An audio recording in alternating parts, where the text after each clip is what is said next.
তৃণমূলের চাপে পড়ে বিজেপি নেতা সজল ঘোষ এটা কি বলে ফেলল?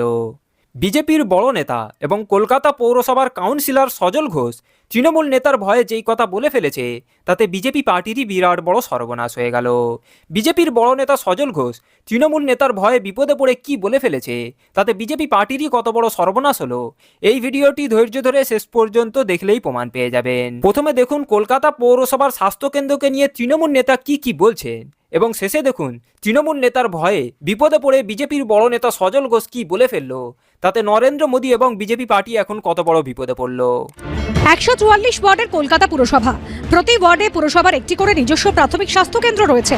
অর্থাৎ 144টি ওয়ার্ডে মোট 144টি প্রাথমিক স্বাস্থ্যকেন্দ্র রয়েছে। এছাড়াও আলাদা করে 25টি স্যাটেলাইট প্রাথমিক স্বাস্থ্যকেন্দ্র রয়েছে। মানে সব মিলিয়ে কলকাতা পুরসভার আওতায় 169টি প্রাথমিক স্বাস্থ্যকেন্দ্র রয়েছে। পুরসভার এই স্বাস্থ্যকেন্দ্রগুলি চালাতে 60% অর্থ বরাদ্দ করে কেন্দ্রের জাতীয় স্বাস্থ্য মিশন, আর 40% টাকা দেয় রাজ্য সরকার। কলকাতা পুরসভা সূত্রে খবর, জাতীয় স্বাস্থ্য মিশনের আংশিক অনুদানে তাদের প্রাথমিক স্বাস্থ্যকেন্দ্রগুলিতে চিকিৎসক, নার্স এবং অস্থায়ী কর্মী নিয়োগ করা হয়। কলকাতা পুরসভা সূত্রে খবর, মূল অনুদান ছাড়াও জাতীয় স্বাস্থ্য মিশনের তরফে পুরো স্বাস্থ্যকেন্দ্র পিছু চিকিৎসার সরঞ্জাম কেনার জন্য প্রতি বছর 1,15,000 টাকা করে আলাদা বরাদ্দ করা হতো। তার মধ্যে এবার স্বাস্থ্য খাতে কেন্দ্র বরাদ্দ বন্ধ। ছোট লালবাড়ির সামনে আর্থিক সংকট মোকাবিলায় এখন আরও বড় চ্যালেঞ্জ।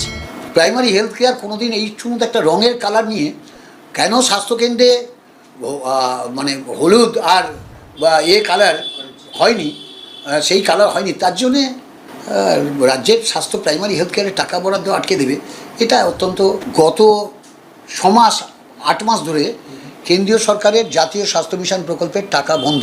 এই টাকাটা রাজ্য সরকার দিচ্ছে বলে আমরা মাইনে দিতে পারছি, স্বাস্থ্যকেন্দ্রগুলো চালু রাখতে পেরেছি, নাহলে তো ডাক্তাররা রিজাইন করে চলে যেত।